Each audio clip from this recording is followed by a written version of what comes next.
आपका ये जो DSO मशीन है, इसका पहले तो थोड़ा सा हम काम बता देते हैं। इसका काम क्या होता है कि हमारे फ़ोन के अंदर जितने भी क्या होते हैं एनालॉग सिग्नल होते हैं, उनको क्या करता है ये डिजिटल में कन्वर्ट करके हमें डिस्प्ले करता है। यानी कि जो हमारे फ़ोन के अंदर जो वेव जनरेट होती है, वेव का मतलब क्या होता है तरंग, वेव का मतलब क्या होगा तरंग।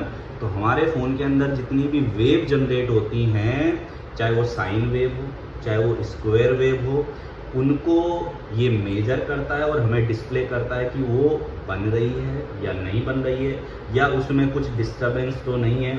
और उस वेव के साथ में जो वोल्टेज बनती है वो भी हमें ये मशीन दिखा देगा, जो हम मीटर से चेक कर पाते हैं। मीटर से हम सिर्फ इतना चेक कर पाते हैं कि हमारे फ़ोन के अंदर अब जैसे एक PWM का सर्किट है, pulse with modulation light section में, उसमें हम सिर्फ वोल्टेज चेक करेंगे मीटर से, डायोड रेंज पर हम उसकी वैल्यू चेक करेंगे, लेकिन हम ये तो नहीं देख पाएंगे ना कि उसके अंदर फ्रिक्वेंसी आ रही है या नहीं आ रही। जैसे नेटवर्क सेक्शन होता है, उसमें RFE डाटा, RFE क्लॉक की पिन होती है। आगे ट्रेसिंग में ये सब जानेंगे कि भाई जो उसमें RFE डाटा, RFE क्लॉक है, जो CPU से आपकी WTR होती है, 2GPA होती है, 4GPA होती है, वो कम्युनिकेट करती है उन दो लाइन के थ्रू।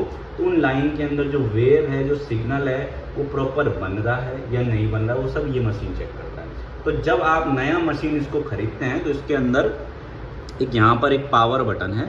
तो आपका जो ये ऑन करने के लिए सबसे पहले आपका ये आप इसको प्रेस करोगे। मैं बिल्कुल ज़ीरो से बता रहा हूँ कि बिल्कुल आप एक नया मशीन परचेज करके आए हो तो आप उसको किस तरीके से सेट करोगे। अच्छा, इसमें आप इसको मैनुअली भी सेट कर सकते हो। मतलब मैनुअली का मतलब है कि आप हर एक सेटिंग में हर एक बटन को प्रेस करके इसके अंदर क्या कर सकते हो, एक एक सेटिंग खुद से भी कर सकते हो। और इसके अंदर ये भी एक ऑप्शन है कि ये सेल्फ एडजस्ट हो जाएगा, मतलब डिफ़ॉल्ट मोड पर भी आप इसमें मोबाइल में इस्तेमाल कर सकते हो। इसके अंदर एक ऑप्शन ऐसा है कि आप उस पर क्लिक करोगे तो वो सेल्फ एडजस्ट हो जाएगा।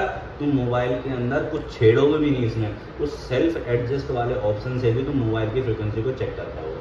लेकिन मैनुअली हमें कब करना पड़ता है कि जब हमें इसी के साथ साथ लैपटॉप भी चेक करना है या उसको चेक करना है, तो मैनुअली फिर उस हिसाब से वोल्टेज, फ्रिक्वेंसी, वो सब कुछ सेट करना पड़ता है। ठीक है, तो सेल्फ एडजस्ट का जो ऑप्शन होता है, देखो मैं बताता हूँ। सबसे पहले हम जाएंगे यहाँ पर यूटिलिटी पर, ये वाला बटन, ठीक है, ये यूटिलिटी का बटन है।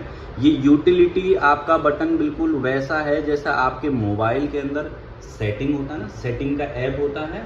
तो आप जब सेटिंग पर क्लिक करते हो तो आपके क्या होते हैं, बहुत सारे फंक्शन आते हैं। वहाँ से आप क्या कर सकते हो, मोबाइल को रीसेट भी कर सकते हो कि आपको रीसेट करना है, या कोई भी आपको वाईफाई या हॉटस्पॉट का कुछ भी सेटिंग चेंज करना है, या कुछ भी आपको डिफ़ॉल्ट मोड पे लाना है, तो आप वो सारा कुछ कर सकते हो सेटिंग के ऐप से। उसी तरीके से ये भी इसका क्या है, सेटिंग का ही ऐप है। तो आप यूटिलिटी, आप इसको इसमें लिखा तो यूटिलिटी है, लेकिन होता ये क्या है, सेटिंग है। और जैसे लैपटॉप के अंदर कंट्रोल पैनल होता है जो उसको क्या करता है, एडजस्ट करने में हमारी हेल्प करता है। अब हम यहाँ पर जाएंगे इसको सेल्फ एडजस्ट करने के लिए, तो हम यूटिलिटी पर जाएंगे। ठीक है, सिस्टम कॉन्फ़िगरेशन, ये पहला नंबर दिख रहा है, सिस्टम कॉन्फ़िगरेशन पर जाएंगे। अच्छा, ये बहुत सारे बटन दिख रहे हैं, ये बटन है, फंक्शन को आपको सेलेक्ट करना, उसी के सामने वाला बटन दबा देना है। तो अभी मुझे सेल्फ एडजस्ट पे जाना है, तो F1 करूँगा, ये दिख रहा है सेल्फ कॉल। इस पर मैं फिर से F1, क्योंकि ये तो F1 के सामने ही है, तो मैं इस पर फिर से क्लिक करूँगा और इस पर लिखा है remove all connection from input, remove all connection from input. यानी कि जो आपके इसमें जो प्रोब लगी होती है, चाहे वो चैनल 1 हो चाहे वो चैनल 2 हो, वो प्रोब वहाँ पर नहीं लगी होनी चाहिए उस समय। मतलब इससे कोई भी कनेक्शन आपको नहीं रखना है, तो हमने नहीं रखा हुआ है। ठीक है, नेक्स्ट है, इसमें लिखा है press select button to start. अगर आप इसको स्टार्ट करना चाहते हो सेल्फ एडजस्ट पर, तो आप क्या करो, सिलेक्ट बटन का इस्तेमाल करो। सिलेक्ट बटन मेरा ये यहाँ पर लिखा है, ये सिलेक्ट बटन, इसमें मैं क्लिक करूंगा तो मेरा ये सेल्फ एडजस्ट होना चालू हो जाएगा। और यहाँ पर लिखा है next press menu button to exit, कि आप सेल्फ एडजस्ट नहीं करना चाहते हो तो आप क्या कर सकते हो, मेन्यू का बटन दबा सकते हो, आप बैक आ जाओ। समझ गए, तीनों का मतलब क्या है, remove all connection from input, कोई भी कनेक्शन आप इसमें नहीं लगाओगे जिस समय आप इसको सेल्फ एडजस्ट कर रहे हो। अगर आपको सेल्फ एडजस्ट का प्रोसेस आगे बढ़ाना है तो सिलेक्ट प्रेस बटन करें, और अगर आपको नहीं बढ़ाना है तो मेन्यू का बटन दबाकर पीछे आ जाए। तो अभी हमें तो करना है इसको सेल्फ एडजस्ट में, तो मैं इस वाले बटन को हल्का सा प्रेस कर दूंगा। तो ये मेरा सेल्फ एडजस्ट होना, देखो यहाँ पर ये बॉक्सेस चलने लगे, मतलब प्रोसेस हमारा क्या हो गया, चालू हो गया। अब मिनिमम ज़्यादा से ज़्यादा 1 से 2 मिनट लगता है, इसमें ज़्यादा नहीं लगेगा। तो ये अपने आप सेल्फ एडजस्ट हमारा हो जाएगा, ठीक है। तो हमें वेट करना है थोड़ी देर। हमारा प्रोसेस कंप्लीट हो चुका है, तो ये हमारा क्या हो गया, सेल्फ एडजस्ट अपने आप हो गया है। अब अगर मुझे इसको क्या करना हो, मैनुअली सेट करना हो, सर मुझे इसको सेल्फ एडजस्ट नहीं करना है, मुझे इसको क्या करना है, मैनुअली सेट करना है अपने हिसाब से। क्योंकि देखो अभी इसमें क्या है कि भाई आपका सेल्फ एडजस्ट में तो ये सारी चीज़ें हो चुकी हैं, लेकिन मुझे करना है क्या, मैनुअली इसको। तो मैनुअली करने के लिए मुझे हर एक फंक्शन को स्टेप बाय स्टेप समझना पड़ेगा।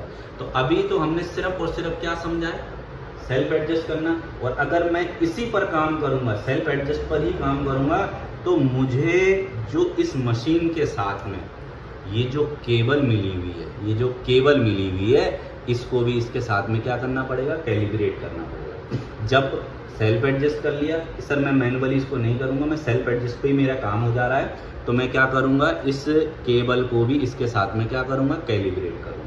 तो इस केबल को कैलिब्रेट करना भी मैं सिखा देता हूँ। ये हमारा अगला स्टेप, यानी सेल्फ एडजस्ट के बाद हम क्या कर सकते हैं, इसमें अपना कैलिब्रेट इसको कर सकते हैं। तो इसको कैलिब्रेट करने के लिए,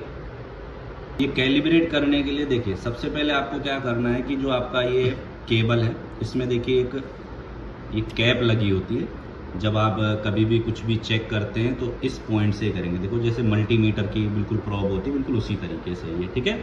और ये तो आपका उस पॉइंट पर लगेगा जहाँ पर आपको चेक करना है, और ये आपका क्या कहाँ लगेगा, ग्राउंड पर लगेगा। क्योंकि आप ग्राउंड लगाओगे तब आप चेक करोगे कि वहाँ पर फ्रिक्वेंसी बन रही है, नहीं बन रही है, या उस फ्रिक्वेंसी में कोई डिस्टर्बेंस तो नहीं, वो सारी चीज़ चेक करने के लिए आपको इसको उस पॉइंट पर लगाना पड़ेगा, और ये आपका कहाँ रहेगा, ग्राउंड पर रहेगा, ठीक है।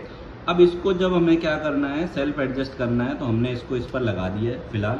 और इसको सेल्फ एडजस्ट करने के बाद कैलिब्रेट करने के लिए हम इसको ओपन करेंगे यहाँ से, ठीक है।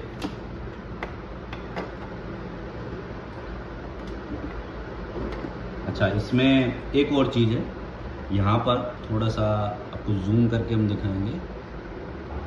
ये जो स्विच होता है, यहाँ पर इधर ऊपर लिखा होता है 1x और यहाँ लिखा होता है 10x, मतलब 1x और 10x पर भी हम इसको लगाकर सेट करेंगे। लेकिन इस 1x और 10x का क्या मतलब है, ये भी अभी जानेंगे, ये क्यों दे रखा है।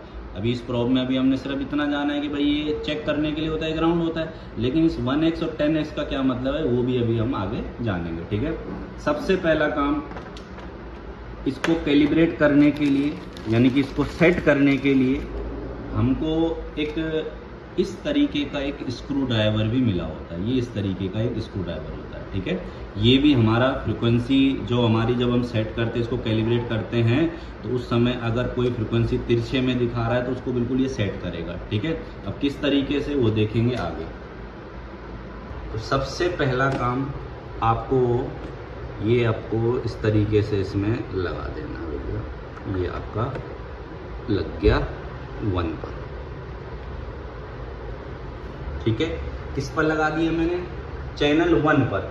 देखो यहाँ पर चैनल 1 का जो लाइट है वो ऑन भी है, ठीक है। और यहाँ पर अगर आप देखोगे तो यहाँ पर एक चैनल 1 दिखा रहा है, एक चैनल 2 दिखा रहा है। तो अगर मैं चाहूँ तो चैनल 2 को ऐसे 2 बारी प्रेस करके क्या कर सकता हूँ, ऑफ कर सकता हूँ।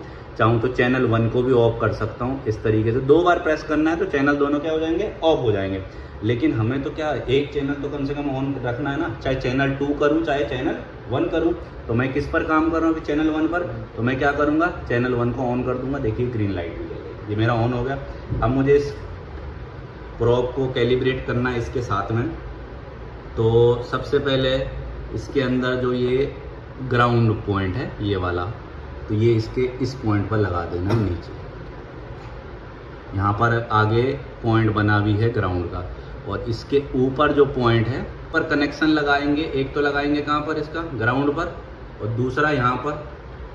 तो सबसे पहले तो हमें क्या करना है, इसको सेट करना है पहले तो। सबसे पहले तो ये देख रहे हो, ये जो यहाँ सेंटर में आ रहा है, ये जो आपको पॉइंट दिख रही है, ये लाइन, इसके ऊपर या नीचे आप इसको कहीं पर भी कर सकते हो। तो पहले आपको एक जगह पर इसको ऊपर या नीचे क्या करना है, सेट करना है। ऊपर या नीचे इसको ले जाने के लिए इसको हम ये वर्टिकल जो पोजीशन लिखा है जिस पर, ये वर्टिकल वाला पॉइंट है, ये दिख रहा है, वर्टिकल। तो इस पॉइंट से हम क्या कर सकते हैं, इसको नीचे ऊपर कहीं भी कर सकते हैं, ये देख रहे हो, ये इस तरीके से। तो हमने क्या कर दिया, एक बार यहाँ तक इसको पूरा क्या कर दिया, सेट कर दिया है, ठीक है। अब इसकी चौड़ाई करने के लिए या फिर इसको और उसमें करने के लिए, देखो छोटा या बड़ा इस तरीके से ये हो जाएगा। ये हमने थोड़ा और नीचे किया और इसको थोड़ा सा इस तरीके से आगे कर दिया, ठीक है। और ये जो हॉरिजेंटल पोजीशन है वो इधर से उधर करने के लिए होता है इस फ्रिक्वेंसी को। जैसे जब वो फ्रिक्वेंसी जा रही है तो फिर मैं उसको चेक कर सकता हूँ भाई, पहले ट्रिगर करके होल्ड करके फिर मैं इधर से उधर करके उसको देख सकता हूँ। यानी जब फ्रिक्वेंसी जा रही होती है तो ट्रिगर वाले बटन से क्या हो जाता है, वो होल्ड हो जाता है, ठीक है। अब देखो अगला पॉइंट है कि भाई हमने यहाँ फ्रिक्वेंसी तो यहाँ पर कर दी, लेकिन ये फ्रिक्वेंसी देखो बिल्कुल तिरछी तिरछी सी आ रही है अभी। इसको बिल्कुल मुझे क्या करना है, बिल्कुल इस तरीके से इस लाइन को क्या करना है, बिल्कुल सेट करना है, बिल्कुल सीधा करना है। तो उसको करने के लिए ये जो आपका स्क्रू ड्राइवर मिला हुआ है, ये जो आपका स्क्रू ड्राइवर है, इसको आपको इसके अंदर इस तरीके से डालना है और फिर इसको घुमाना है जब तक कि वो अपनी पोजीशन पे ना आए। देखो इस तरीके से घुमा रहा हूँ तो और तिरछी हो रही ना, तो हम इसको धीरे धीरे करके इसकी पोजीशन पे लाएंगे, ऐसे हौले हौले करके इसको हम घुमाएंगे पूरी तरीके से कि जैसी वो अपना किस पे आ जाए, पोजीशन पे आ जाए। ये देखो ये आई, बिल्कुल सीधी हो गई लाइन, ठीक। और अगर मैं इसको ऐसे कर दूं तो क्या हो रहा है, लाइन क्या हो रही है, ठीक। तो इसको कैसे करना पड़ता है, आपको इसको हल्का हल्का हल्का घुमा कर और फिर आपको इस तरीके से नीचे सेट करना पड़ता है, ठीक है। तो मतलब ये स्क्रू ड्राइवर हमारा किसके लिए है, बस इसको इस फ्रिक्वेंसी को बिल्कुल क्या करने के लिए, सही तरीके से सेट करने के लिए। ऑटो पर क्लिक कर देंगे,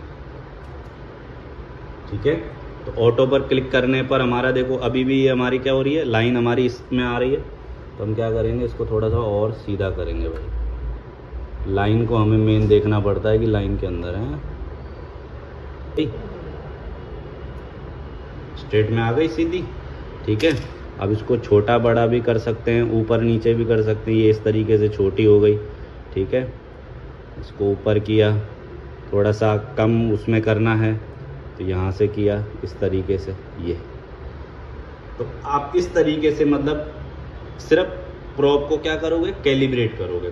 ये सिर्फ कैलिब्रेट हुआ है, अभी मैनुअल सेटिंग जो होता है, मेनू में क्या क्या फंक्शन है वो सारी चीज़ें जाननी होती है, ठीक है।